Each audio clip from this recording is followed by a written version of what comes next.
பாஷாஸ் கிச்சனில் இன்றைக்கி நம்ம பார்க்க போகிறது breakfast lunch dinner meal plan for a week in Tamil. So ஒரு வாரத்துக்கு தேவையான பிரேக்ஃபாஸ்ட் லன்ச் டின்னரில் நம்ம என்னென்ன பிளான் பண்ணலாம் அப்படின்றத இந்த வீடியோவில் நம்ம பார்க்க போகிறோம். என்னோட நிறைய எபிசோட்ஸ் நீங்கள் பார்த்துருப்பீங்க. அந்த எபிசோடில் இது வந்து சீக்வென்ஷியல் எபிசோட், இது வந்து 4th எபிசோட் நான் வந்து போஸ்ட் பண்ண போகிறது. ஸோ இந்த பிரேக்ஃபாஸ்ட் லன்ச் டின்னர் வந்து 16th ஏப்ரல்லேருந்து 20th ஏப்ரல் வரைக்கும் நான் என்னென்ன பிரேக்ஃபாஸ்ட் லன்ச் டின்னருக்கு பிளான் பண்ணியிருக்கேன் அப்படின்றத இந்த வீடியோவில் நம்ம பார்க்க போகிறோம். இதில் வெஜிடேரியன் அண்ட் நான் வெஜிடேரியன் ரெண்டாக பிரிச்சிருக்கேன். ஸோ மண்டே மார்னிங் பிரேக்ஃபாஸ்ட்டில் பார்த்தீங்கன்னா கருப்பு காராமணி போட்டு தேங்காய் போட்டு சுண்டல் செஞ்சிடலாம். அதான் வந்து பிரேக்ஃபாஸ்ட்டுக்கு நான் பிளான் பண்ணது. அன்றைக்கி கருப்பு காராமணி வந்து ப்ரௌன் கலரில் இருக்கும் இல்லையா, அந்த காராமணி. லஞ்சுக்கு வந்து பாயில்டு முட்டை போட்டு, தட் இஸ் அவிச்ச முட்டை போட்டு முட்டை குழம்பு செஞ்சிடலாம் அப்படின்னு பிளான் பண்ணியிருக்கேன். நீங்கள் வெஜிடேரியன் இருந்தீங்கன்னா அவிச்ச உருளைக்கிழங்கு போட்டு செஞ்சுக்கோங்க. வெஜ் நான்வெஜ் மாற்றி எழுதிட்டேன்னு நினைக்கிறேன். Okay, sorry for that. அதே மாதிரி டின்னருக்கு வந்து நான் அந்த முட்டை குழம்பு நம்ம மத்தியானம் செஞ்சோம் இல்லையா, அதை நான் வந்து நைட்டுக்கும் சேர்த்தே செஞ்சுட்டேன். டின்னரில் வந்து சப்பாத்தி போட்டுக்கலாம் அப்படின்னு சொல்லி பிளான் பண்ணியிருந்தேன். ஸோ இதுதான் வந்து மண்டே அன்றைக்கி நான் பிளான் பண்ணது.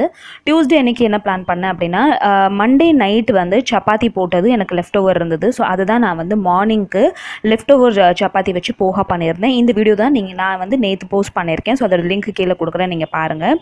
அதே மாதிரி லஞ்சுக்கு வந்து கர்ட் ரைஸ் அப்புறம் பீட்ரூட் கூட்டு செஞ்சுட்டேன். அப்புறம் வந்து டின்னருக்கு வந்து பார்த்திங்கன்னா ரவை உப்புமாவும் சட்னியும் பண்ணிட்டேன். அதுதான் வந்து நான் டின்னருக்கு பிளான் பண்ணது. நார்மல் நம்ம ரவை உப்புமா செய்வோம்ல, வெங்காயம் போட்டு தாளிச்சிட்டு அந்த மாதிரி.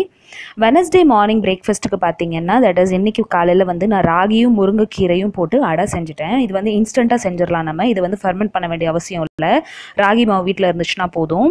இது எப்படி பண்ணுறது அப்படின்றது நான் பிரேக்ஃபாஸ்ட் ரொட்டீனில் ஒரு இதில் நான் உங்களுக்கு போஸ்ட் பண்ணுறேன். அதே மாதிரி லஞ்சுக்கு பார்த்தீங்கன்னா இன்றைக்கி பூண்டு போட்டு புளிக்குழம்பு செஞ்சுட்டு பாவக்காய் பொரியல் அப்புறம் ரைஸ் பண்ணிட்டேன்.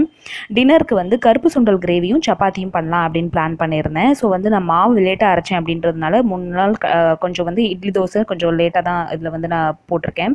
கருப்பு சுண்டல் கிரேவி வந்து உருளைக்கிழங்கு போட்டு எப்படி செய்யறது அப்படின்ற வீடியோ வந்து என்னோட சேனலில் இருக்குது. அதோட லிங்க் நான் உங்களுக்கு டிஸ்கிரிப்ஷன் பாக்ஸில் கொடுக்குறேன். கண்டிப்பாக செக் பண்ணி பாருங்கள். சப்பாத்திக்கு எது ரொம்ப நல்லாயிருக்கும். அதே மாதிரி தேர்ஸ்டே மார்னிங் பிரேக்ஃபாஸ்ட்டுக்கு பார்த்தீங்கன்னா சீஸ் மேகி செஞ்சிடலாம் அப்படின்னு பிளான் பண்ணியிருந்தேன். சீஸ் மேகி வந்து மேகி செஞ்சுட்டு அதில் சீஸ் துருவி போட்டு செய்கிறது. லஞ்சில் பார்த்தீங்கன்னா கேப்சிகம் ரைஸ் அப்புறம் தம் ஆலு கிரேவி செய்யலாம் அப்படின்னு பிளான் பண்ணியிருக்கேன். தம் ஆலு அப்படின்னா உருளைக்கிழங்கு இந்த பேபி பொட்டேட்டோஸ் இருக்கும்ல, அதோட கிரேவியும் கேப்சிகம் ரைஸும் செஞ்சிடலாம் அப்படின்னு பிளான் பண்ணியிருக்கேன் நான் லஞ்சுக்கு தேர்ஸ்டே அன்றைக்கி. டின்னரில் வந்து இட்லி சாம்பார் செஞ்சிடலாம் அப்படின்னு பிளான் பண்ணியிருக்கேன். ஸோ இன்றைக்கி தான் வந்து நான் மாவு அரைக்க போகிறேன். அதனால் டின்னருக்கு வந்து எனக்கு இட்லி மாவு இருக்கும். ஸோ அதனால் அது இட்லி மாவு செய்ய போகிறேன். ஃப்ரைடே மார்னிங் பார்த்தீங்கன்னா வேர்க்கடலை சாலட் செய்யலாம் அப்படின்னு பிளான் பண்ணியிருக்கேன். ஆனால் இப்போ நம்ம கேப்சிகம் ரைஸ் செய்ய போகிறேன் அப்படின்றதுனால அதில் சாப்பாடு எனக்கு மிச்சமாக இருந்துச்சு அப்படின்னா அந்த லெஃப்ட் ஓவர் ரைஸ் வச்சு நான் வந்து ஒரு இன்ஸ்டன்ட் தோசை செஞ்சுட்டு சட்னி ஊற்றிக்கலாம் அப்படின்னு பிளான் பண்ணியிருக்கேன். ஸோ 2 ஆப்ஷன் இருக்குது எனக்கு வந்து. தேர்ஸ்டே அன்றைக்கி சாப்பாடு மிச்சம் ஆகலை அப்படின்னா வேர்க்கடலை சாலட், அப்படி இல்லைன்னா இன்ஸ்டன்ட் தோசை ஊற்றிடலாம் அப்படின்னு பிளான் பண்ணியிருக்கேன். ஃப்ரைடே வந்து லஞ்சுக்கு வந்து நான் வந்து பலாப்பழம் கொட்டை வச்சு குழம்பு செஞ்சுட்டு வெண்டைக்காய் பொரியல் செய்யலாம் அப்படின்னு பிளான் பண்ணியிருக்கேன். வெண்டைக்காய் பொரியல் இல்லை வெண்டைக்காய் ஃப்ரை செய்யலாம் அப்படின்னு பிளான் பண்ணியிருக்கேன்.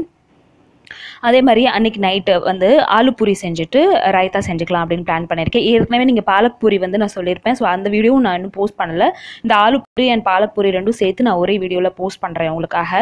பூரி செய்யும்போது பூரி மாவோடு சேர்த்து உருளைக்கிழங்கு பிசைஞ்சு செய்யணும். இது ரொம்ப டிஃப்ரெண்ட்டாக இருக்கும், ரொம்ப நல்ல டேஸ்ட் கொடுக்கும் இது. ஸோ இதுதான் வந்து நான் இந்த வீக் பிளான் பண்ணியிருக்கிறது. ஸோ ஐ ஹோப் இந்த வீக் நான் பிளான் பண்ண பிரேக்ஃபாஸ்ட் லஞ்ச் டின்னர் உங்களுக்கு பிடிச்சிருக்கும் அப்படின்னு நினைக்கிறேன். கண்டிப்பாக உங்களுக்கு வேறு என்ன ரெசிபி வேணும் அப்படின்றது எனக்கு கமெண்ட் செக்ஷனில் சொல்லுங்கள். அண்ட் இந்த வீடியோ உங்களுக்கு பிடிச்சிருச்சு அப்படின்னா என்னோட சேனலை கண்டிப்பாக லைக் பண்ணுங்கள், ஷேர் பண்ணுங்கள் அண்ட் சப்ஸ்கிரைப் பண்ணுங்கள். தேங்க்யூ ஸோ மச் ஃபார் வாட்சிங். பாய்.